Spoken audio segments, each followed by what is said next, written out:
열왕기 하서 1장입니다.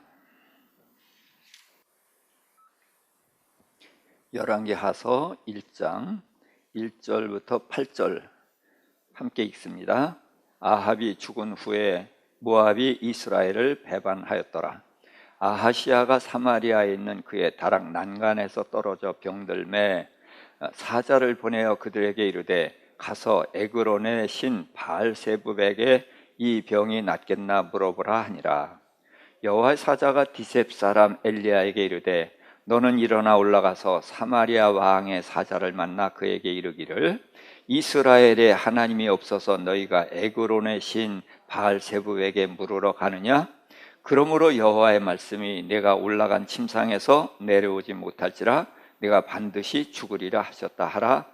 엘리야가 이에 가니라.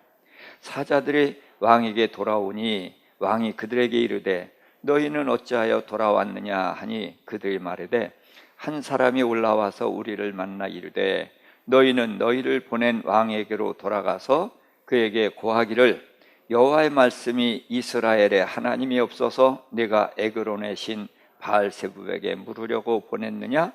그러므로 내가 올라간 침상에서 내려오지 못할지라 내가 반드시 죽으리라 하셨다 하라 하더이다. 왕이 그들에게 이르되 올라와서 너희를 만나 이 말을 너에게 한 그 사람은 어떤 사람이더냐? 그들이 그에게 말하되 그는 털이 많은 사람인데 허리에 가죽띠를 띄었더이다 하니 왕이 이르되 그는 디셉 사람 엘리야로다. 아멘. 자, 엘리야가 이제 아합 왕이 죽고 그의 아들이 왕이 됐을 때에 그 아들이 다락 난간에 올라가서 거기서 떨어져서 다쳤단 말이에요. 그래서 병상에 누워 있으면서 이제 에그론 블레셋 사람들이에요. 블레셋 사람들의 신 바알세붑 파리 신이라는 거예요. 그래서 어쩌다 파리 신을 섬기게 되는지 모르지만 그에게 가서 내 병이 낫겠는지 어떨는지 좀 물어봐라 해서 보내는 겁니다. 그런데 이제 하나님이 그것을 아시고 엘리야에게 가서 이렇게 말하라. 그래서 그 왕의 사자가 블레셋 땅으로 이렇게 가던 중에 엘리야가 나타나 만난 거예요. 그러면서 이스라엘에 하나님이 없어서 너희가 그따위 우상에게 물으러 보냈느냐? 그래서 내가 왕에게 돌아가서 말하라. 내가 이 하나님이신데 우상에게 신도 아닌 그런 것들에게 물으러 보냈기 때문에 너는 내 침상에서 내려오지 못하리라. 침상에서 내려오지 못한다는 것은 거기서 죽는다는 것을 말하는 것이죠. 자, 그러니까 왕이 너한테 말한 사람이 어떻게 생겼더냐? 그랬더니 어떻게 생겼다고 그랬어요? 8절에 보니까 털이 많은 사람이다. 그리고 허리에 가죽띠를 띄었더이다 하니 왕이 이르되 그는 디셉 사람 엘리야로다 이렇게 얘기를 했습니다. 자, 그러니까 이 왕이 엘리야를 알고 있는 거죠. 그렇죠. 엘리야를 알고 있으면은 누구도 알아요? 여호와 하나님을 아는 사람이에요. 그리고 그 하나님이 이스라엘에 무슨 일을 했는지도 안단 말이에요. 자, 그런데 그 하나님이 계신데 이방 신에게 물으러 보냈기 때문에 이제 그 하나님은 엘리야를 통해서 이렇게 경고의 말씀을 하셨던 것이죠. 자, 여기서 털이 많고 허리에 가죽띠를 띄었다. 그러면 누구 연상되는 사람이 있죠? 예. 자, 그래서 그 요한에 대해서 한번 보도록 하겠습니다. 자, 마태복음은 3장 1절부터 4절이에요. 그때에 침례 요한이 이르러 유대 광야에서 전파하여 말하되 회개하라 천국이 가까이 왔느니라 하였으니 그는 선지자 이사야를 통해서 말씀하신 자라. 일렀으되 광야에 외치는 자의 소리가 있어 이르되 너희는 주의 길을 준비하라 그가 오실 길을 곧게 하라 하였느니라. 이 요한은 낙타 털옷을 입고 허리에 가죽띠를 띠고 음식은 메뚜기와 석청이었더라. 그래서 낙타 털옷을 입었고, 진짜 엘리야는 털이 많은 사람이었고요. 그리고 허리에 가죽띠를 띈 것으로 해서 엘리야의 모습과 침례 요한의 모습이 이제 흡사한 거예요. 자, 그런데 이제 지금 마태복음에 소개된 그 엘리야를 무엇을 근거로 소개를 하냐면 이사야서를 근거로 소개하고 있거든요. 그래서 이사야를 통해서 말씀하신 자인데, 광야에 외치는 자의 소리 그랬습니다. 그래서 외치는 자의 소리라고 했을 때 두 가지로 해석이 가능해요. 그냥 엘리야가 광야에서 외치는 자다, 그렇게 말할 수도 있고, 광야에서 외치는 자의 소리, 그러니까 침례 요한은 확성기 같이 이제 그렇게 말할 수가 있죠. 그러니까 그 광야에서 외치는 소리가 침례 요한의 소리가 아니라 하나님이 침례 요한의 입에 넣어준 말씀이다, 이제 그렇게 봐야 되겠죠. 그래서 외치는 자의 소리. 그래서 이 선지자는 자기의 소리가 없습니다. 하나님이 넣어준 말씀을 그대로 전하는 거죠. 그래서 저희 목사들도 하나님의 말씀을 전하는데 성경이 말하는 그대로 전하는 것이 사명일 수 있죠. 근데 여긴 조금 생각해 보자고요. 광야에 외치는 자의 소리가 있는데, 너희는 주의 길을 준비하라, 그가 오실 길을 곧게 하라 했다 그랬습니다. 자, 광야에 누가 있습니까? 사람이 있습니까? 없습니까? 없어요. 사람은 광야에 있는 것이 아니라 이런 그 좋은 땅에 그런 데 사는데, 광야에서 외치라, 그리고 주의 길을 예비하라 그랬단 말이죠. 그럼 이제 이사야서의 한 말씀을 좀 거슬러 올라가 볼 필요가 있죠. 자, 이사야서 40장 3절부터 5절입니다. 이 40장은 이사야 40장에는 엘리야의 그 역할에 대해서 길게 나와 있어요. 그렇지만 대표적으로 요 3절부터 5절까지만 보도록 하겠습니다. 외치는 자의 소리여 이르되 너희는 광야에서 여호와의 길을 예비하라, 사막에서 우리 하나님의 대로를 평탄하게 하라. 골짜기마다 도두어지며 산마다 언덕마다 낮아지며 고르지 아니한 곳이 평탄하게 되며 또 험한 곳이 평지가 될 것이요 여호와 영광이 나타나고 모든 육체가 그것을 함께 보리라. 이는 여호와의 입이 말씀하셨느니라. 누가 말씀하셨어요? 여호와의 입이 말씀하셨다는 거죠. 그러니까 외치는 자의 소리, 그럼 외치는 자가 누구겠어요? 예, 여호와다라고 보는 것이 더 합당할 것 같아요. 그래서 여호와 외치는 소리를 침례 요한이 받아서 그대로 외쳤는데, 자, 광야에 여호와의 길을 예비하라. 광야에 누가 있어서 여호와의 길을 예비할까요? 그래서 보니까 하나님의 사막이죠. 또 사막에서 하나님의 대로를 평탄하게 하고, 또 골짜기마다 도두어지고 산마다 언덕마다 낮아지고, 그래서 고르지 아니한 곳이 평탄하게 된다. 지금 길을 닦는데 광야와 사막의 길을 닦아요.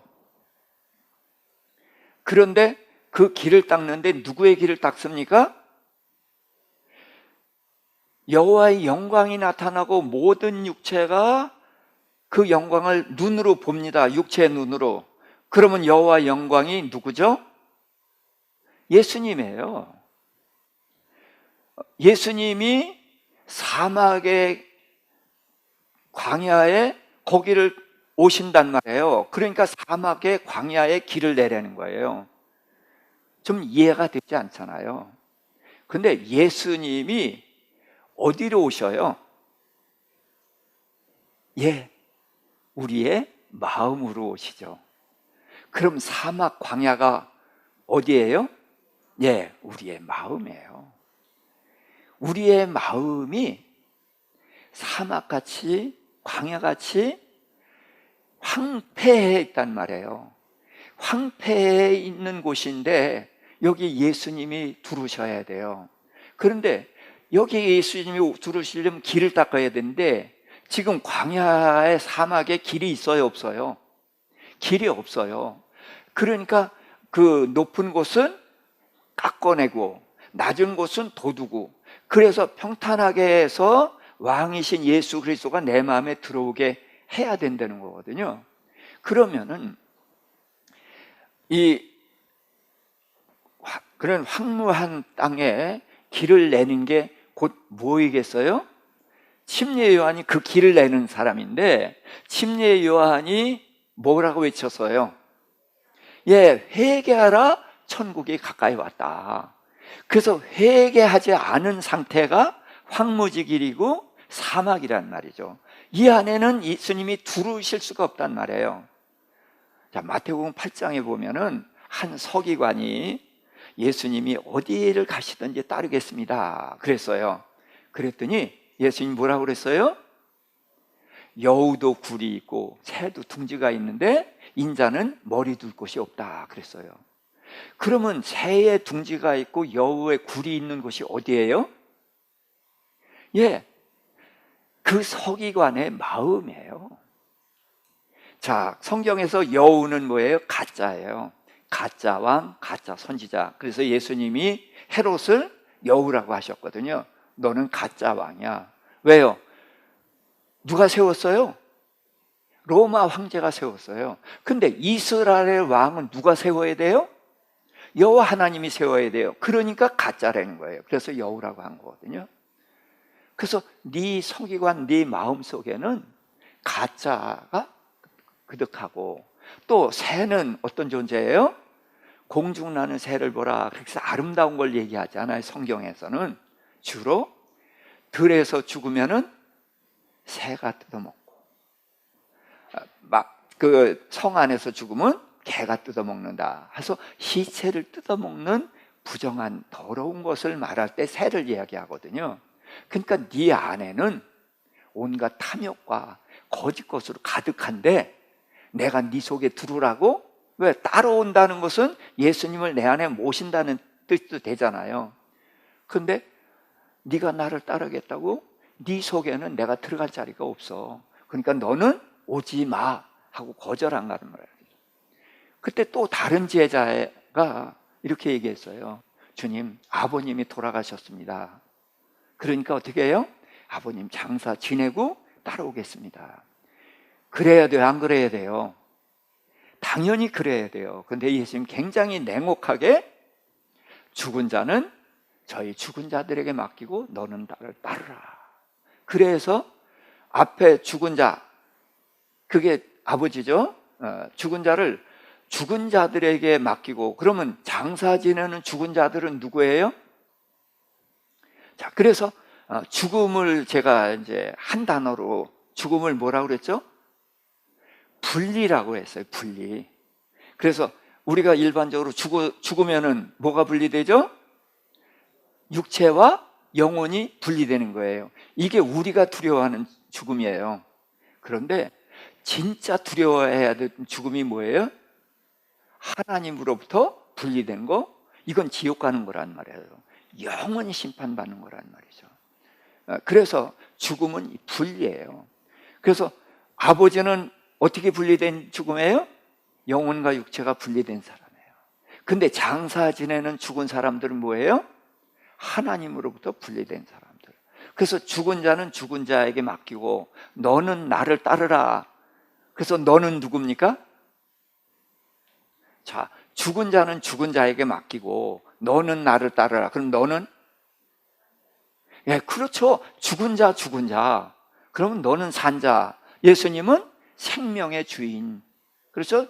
그러니까 산 자는 산 자끼리, 죽은 자는 죽은 자끼리 그랬단 말이에요. 그러니까 그 서기관은 산 자예요, 죽은 자예요. 너는 죽은 자, 그러니까 너는 오지 말고 너는 산 자야. 죽은 자의 일은 죽은 자들에게 맡기고 너는 나를 따르라. 그렇게 아주 냉정하지만 산 자와 죽은 자에 대한 기준을 가지고 말씀을 하셨다나요? 그래서 이제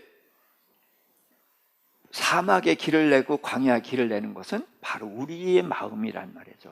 그래서 우리가 죄를 회개하고 버리고, 그러니까 침례 요한에게 찾아오면은 뭐 했어요? 군인들에게는 너 다른 사람은 강제로 뺏거나 다른 사람 해치지 말고, 너는 어떻게 하고, 세리보고는 너희는 부당한 세금은 받지 말고, 세리 직업 버리라고 안 했어요.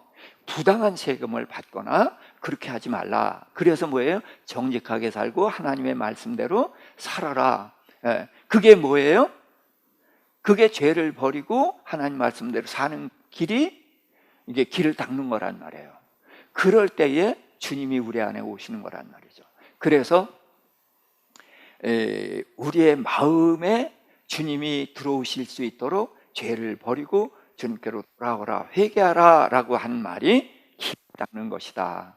그래서 이제 이사야서에는 길 닦는 자로 이렇게 말씀을 하신 거죠. 자, 그 앞에 또 말라기서에도 엘리야 얘기는 또 나옵니다. 그래서 엘리야가 굉장히 중요한데, 그 역할이 구약과 신약을 연결하는 연결고리거든요. 그렇기 때문에 엘리야는 굉장히 중요해요. 그래서 예수님에 대한 가장 많이 기록한 이사야서에 그 기록이 있는 것이고, 또 성경의 제일 끝에, 구약의 제일 끝에, 그래서 말라기서에 제일 끝에 보면 이런 말씀이 나오죠. 4장 5절 6절, 보라, 여호와의 크고 두려운 날이 이르기 전에 내가 선지자 엘리야를 너에게 보내리니 그가 아버지의 마음을 자녀에게로 돌이키게 하고 자녀들의 마음을 그들의 아버지에게로 돌이키게 하리라. 그래서 이 대표적인 엘리야가 바로 그 엘리야입니다. 그런데 이 엘리야와 성품이 같고 같은 일을 하는 사람이 이제 침례 요한이라는 거죠. 자, 그래서 우리가 공부했습니다마는 그는 하늘에서 불이 내리게 했어요. 왜 불이 내리게 했어요? 본때를 보여준 것이 아니라 그 백성들의 마음을 하나님께로 돌이키게 하려고.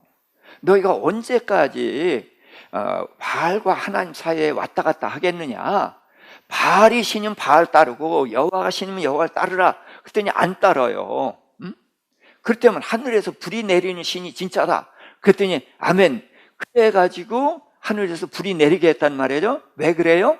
그 백성들의 마음을 여호와께로 돌아오게 하려고. 그렇죠? 자, 그리고서 하나님께서 3년 반 동안 비가 오지 않게 하셨는데 비를 약속하셨단 말이에요. 그러면은 하늘에서 불이 내리게 할 때는 그건 하나님 약속한 일이 없어요. 그런데도 물을 12덩이나 퍼붓고 그러면서 불이 내리게 했었단 말이에요. 왜? 백성들의 마음을 하나님께로 돌이키게 하려고. 자, 그런데 하나님이 비를 주신다고 약속을 했어요. 그러면은 하나님 약속하신 비를 주세요. 그러면 되잖아요. 그런데 무릎 사이에 얼굴을 묻고 정말 죽을 것 같은 자세로 사원을 7번이나 저 정상에 올라가라 봐라, 그렇게 하도록 그런 자세로 한 것은 뭐예요? 하나님, 이제는 제발 이 백성에게 재앙 그만 내리시고 이젠 비도 주시고 복도 주세요.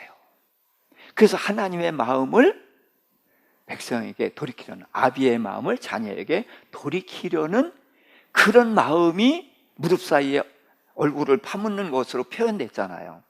그러니까 엘리야는 바로 이 말씀에 자녀들의 마음, 아버지의 마음을 자녀에게로, 그렇죠? 자녀의 마음을 아버지에게로, 그게 가장 잘 표현된 것이 바로 그 장면이란 말이죠. 그렇게 해서 정말로 백성들은 하나님께로 돌아와서 바알 선지자 450명 죽이죠. 또 하나님 비를 주시죠. 자, 그러니까 이제부터는 백성도 하나님께로 돌아왔고 하나님께서도 이제 재앙 끝 비를 주셨으니까 이제 축복 시작이란 말이에요. 그러니까 선지자로서 이보다 더 기쁜 일이 어디 있어요? 그렇죠? 그러니까 그 기쁨을 마음껏 표현하게 하시려고 하나님께서 능력을 입혀 주셔가지고 마차 앞을 달려가게 했었단 말이에요. 그게 선지자의 기쁨이었단 말이죠. 자, 그런 기쁨을 누렸었는데 왕도 돌아왔고 백성도 돌아왔고 하나님도 돌아왔고 이제는 행복 시작이잖아요. 하나님의 나라가 됐잖아요. 그런데 이세벨이 죽이려고 하니까 이 엘리야가 코웃음을 쳤죠. 네가 이제 하나님이 이 백성을 축복하신 걸 네가 아직도 모르는구나. 이제는 하나님이 이 나라를 다스리는 왕으로 오셔서 너 어디다 대고 까불어. 그러면서 하나님 이세벨 저거 제거해 주십시오. 이세벨 하나만 없어지면 완전히 하나님의 나라 되는 거 아니에요. 그렇죠? 왕도 돌아왔고 백성도 돌아왔으니까. 그런데 기도해 본 사람은 알잖아요.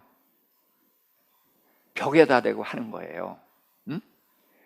그러니까 너무 답답하고 이제 다 된 밥에 콧밥 들인다고. 이게 뭡니까? 그래도 이세벨이 죽인다고 하고 하나님은 아무 소리도 안 하시니까 할 수 없이 도망갔다 그렇게 이제 됐지만 도망간 게 아니라고 말씀을 드렸죠. 걸어간 거란 말이에요.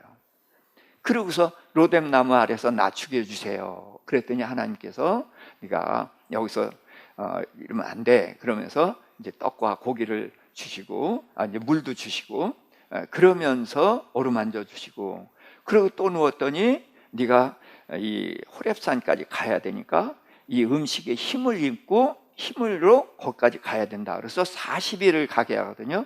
한 끼 먹은 거 가지고 40일을 어떻게 가요? 그런데 갔거든요. 그게 뭐예요? 그 양식 누가 준 거예요? 예, 까마귀가 물어다 주기도 했고 과부가 주기도 했지만 이 떡은 하나님이 주신 거란 말이에요.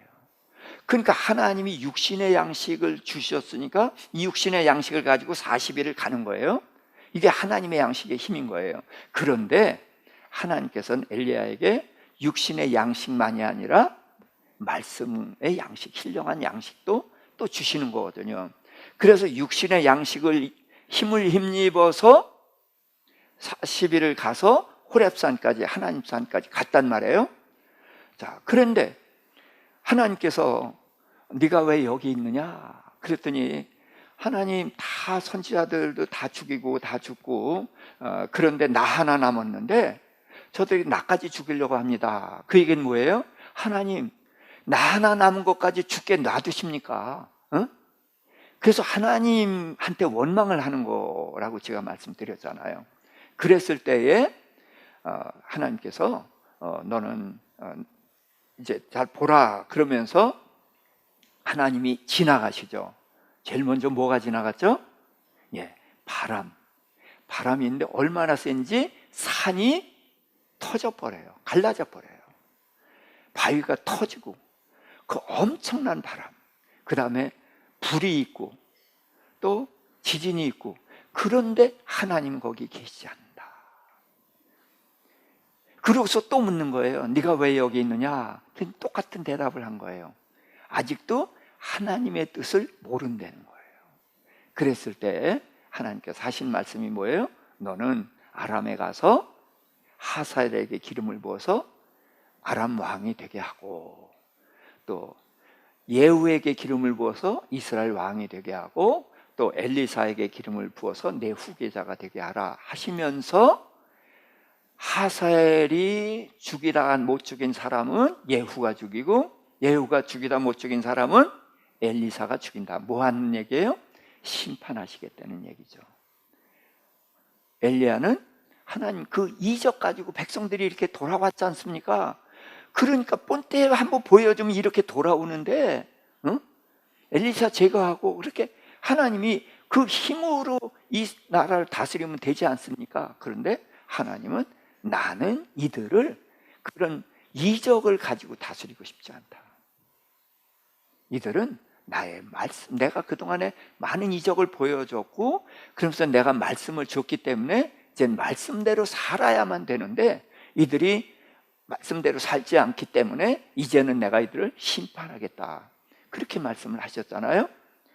그러면서 내가 7,000명을 남겨두겠다. 그런데 그 7,000명이 어떤 사람이에요? 똑같이 고생하는 사람이에요. 그런데도 이들은 바알에게 절하지도 않고 입맞추지도 않는 오로지 하나님만을 따르는 이 7,000인들을 남겨두겠다. 무슨 얘기예요? 나는 이런 7,000인의 하나님이 되고 싶다는 거죠. 엘리야가 그 말을 알아들은 거예요. 그래서 이제 여기서 그 모습을 보게 되는데요. 자, 9절부터 16절까지 똑같은 반복이지만 함께 읽습니다. 이에 50부장과 그의 군사 50명을 엘리야에게로 보내매 그가 엘리야에게로 올라가 본즉 산 꼭대기에 앉아 있는지라. 그가 엘리야에게 이르되 하나님의 사람이여 왕의 말씀이 내려오라 하셨나이다. 엘리야가 50부장에게 대답하여 이르되 내가 만일 하나님의 사람이면 불이 하늘에서 내려와 너와 너의 50명을 살을지로다 하며 불이 곧 하늘에서 내려와 그와 그의 군사 50명을 살랐더라.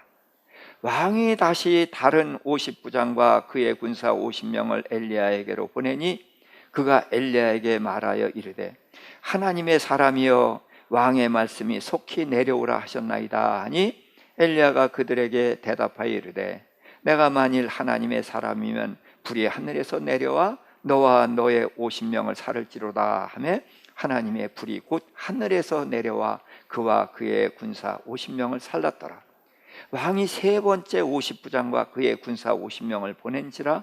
셋째 50부장이 올라가서 엘리야 앞에 이르러 그의 무릎을 꿇고 엎드려 간구하여 이르되 하나님의 사람이여 원컨대 나의 생명과 당신의 종인 이 50명의 생명을 당신은 귀히 보소서. 불이 하늘에서 내려와 전번에 50부장 둘과 그의 군사 50명을 살랐거니와 나의 생명을 당신은 귀히 보소서 하며 여호와의 사자가 엘리야에게 이르되 너는 그를 두려워하지 말고 함께 내려가라 하신지라. 엘리야가 곧 일어나 그와 함께 내려와 왕에게 이르러 말하되 여호와의 말씀이 내가 사자를 보내 에그론의 신 바알세붑에게 물으러 하니 이스라엘에 그의 말을 물을 만한 하나님이 안 계심이냐? 그러므로 내가 그 올라간 침상에서 내려오지 못할지니라. 내가 반드시 죽으리라 하셨다 하라. 그래서 엘리야가 이제 그 바알세붑에게 물으러 간 사자들 돌려보냈잖아요. 그 돌려보낸 사람들한테 어떻게 생겼더냐라고 했을 때 털이 많고 가죽들이 띄었다니까 엘리야인 줄 알았단 말이에요. 그래서 50부장과 50인의 군사를 보냈어요. 그럼 왜 보냈습니까? 엘리야를 데려오려고 부른 거죠. 그런데 엘리야를 데리러 가는데 50명의 군사가 필요한가요? 자, 그 생각을 해봅니다. 아무튼 엘리야가 뭐라고 하냐면 내가 하나님의 사람이라면은 하늘에서 불이 내려 너희들을 살을지로다. 그래서 50부장과 50인의 군사를 불태워 죽였단 말이죠. 자, 엘리야는 전에 그 갈멜산에서 하늘에서 불이 내리길 기도했어요. 그런데 왜 불이 내리게 했어요? 이 백성을 하나님께로 돌아오게 하려고. 근데 지금 50부장과 50인의 군사들에게 불이 내리게 해서 이들을 죽이는 겁니다. 왜 그래요? 중간에 무슨 일이 있었어요? 갈멜산이 아니라 호렙산에서 하나님께서 보여주셨죠. 바람이 지나고 불이 지나고 지진이 나지만 거기 하나님 계시지 않는다는 거예요. 그 놀라우신 그 바람의 힘이라든지 불이라든지 지진이라든지 이게 하나님의 이적이죠. 그렇지만 하나님은 그 이적 가운데 계시지 않고 세미한 음성으로 말씀하셨는데 심판할 것을 말씀하셨거든요. 그러니까 전에는 그 이적을 통해서 백성들의 마음을 돌아오게 했던 엘리야가 이제는 하늘에서 불이 내려서 이 사람들을 심판하게 하고 있다는 거죠. 왜? 하나님의 뜻을 깨달은 거예요. 아, 이 백성은 심판받아 마땅하다. 그래서 하나님의 뜻을 받들어서 심판을 시작하는 것입니다. 그러니까 지금 엘리야가 달라진 게 뭐예요? 자, 로뎀나무 아래에서 떡을 먹여 주시면서 40일을 가려면 이 음식에 힘입어서 가야 된다. 그래서 그 음식을 먹고 갔잖아요. 그런데 지금 엘리야의 삶이 달라졌죠. 왜 달라졌어요? 하나님의 말씀을 놓고 보니까 이 말씀이 이제까지 알고 있던 말씀과 다른 거죠. 무조건 하나님은 이 백성을 사랑해 줘야 되고 이적으로 그런 걸로 해서 돌아오게만 하면 된다고 생각을 했는데 그렇지 않다는 거예요. 그래서 그 하나님의 더 높으신 뜻을 이해했고 그것을 받아들인 거예요. 맞아, 이 백성은 심판받아 마땅한 거야. 그래서 심판을 하나님 앞에서 이제 그들에게 심판하는 말을 하고 하나님이 그 말을 들어서 이제 그들을 심판하는 것이죠. 그래서 우리는 하나님을 알아가는 과정이 있습니다. 지금 제가 이제 2시 반부터 제자훈련 한다고 하면서 요즘은 이제 그냥 성경 개관만을 계속 하고 있거든요. 그걸 하면서 제가 또 새롭게 성경이 보여요. 하나님의 말씀은 그 깊이와 이 넓이와 높이가 무궁한 거예요.